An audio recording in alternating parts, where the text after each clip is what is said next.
আজকে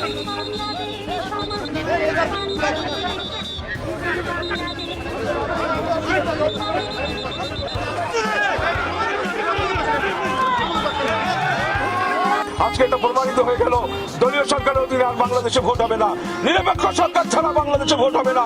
আজকে বাংলাদেশের সকল প্রার্থীকে আমরা ঐক্যবদ্ধ হয়ে আহ্বান জানাই, আসুন সবাই মিলে আমরা তীব্র প্রতিবাদ জানাই। গণতন্ত্রের জন্য রাজপথে থাকবো। এই ভোটের শেষ ভোট না, এই দিনকে নিয়ে যাবো আগামী দিনের কাছে। আগামী দিনে আন্দোলন হবে, সংগ্রাম হবে। আগামী দিনে জুলুম নির্যাতনের বিরুদ্ধে বরিশালবাসীকে রুখে দাঁড়ানোর জন্য আহ্বান জানাই।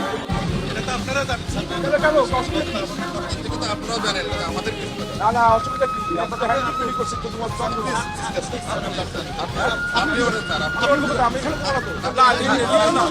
একটা ছেলে মুখ করে, একটা ছেলে লিফলেট দেয়, আর কোন লোক নাই আমার সাথে।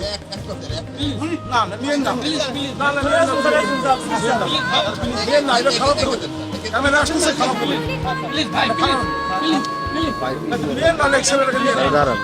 মানুষ আমাকে 5 বার ভোট দিয়ে নির্বাচিত করেছে। আগামী দিনের টাওয়া গরম হয়ে গেছে। আপনারা খুশি আছেন, আমি খুশি আছি।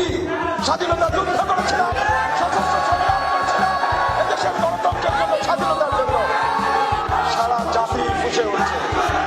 দুঃশাসন, অগণতান্ত্রিক ব্যবস্থা মানুষ আর সহ্য করতে পারছে না, এবং সমস্ত মানুষগুলোর একটি চাওয়া, সেটি হচ্ছে বাংলাদেশ আমার শেষ বাংলাদেশ, জীবন বাংলাদেশ আমার মরণ বাংলাদেশ, প্রথম বাংলাদেশ আমার শেষ বাংলাদেশ।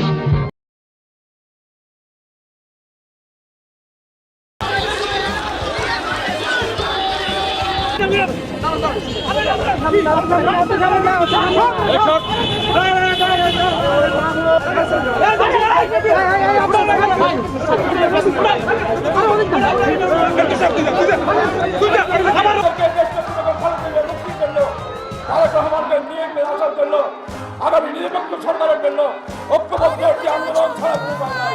আমি সবাই ঐক্যবদ্ধ থাকবো, সমস্ত রাজনৈতিক বাসা থেকে বিএনপির যুগ্ম মহাসচিব বরিশালের সাবেক মেয়র মুজিবুর রহমান সারোয়ারকে আটক করে গোয়েন্দা পুলিশ। পরে তাকেও মিন্টু রোডের ডিবি কার্যালয়ে নিয়ে যাওয়া হয়।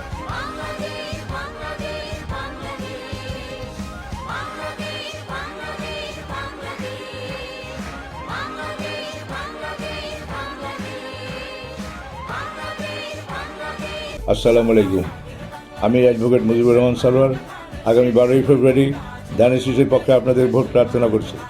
বরিশালবাসী, আই হ্যাভ এ প্ল্যান, সবার আগে বাংলাদেশ।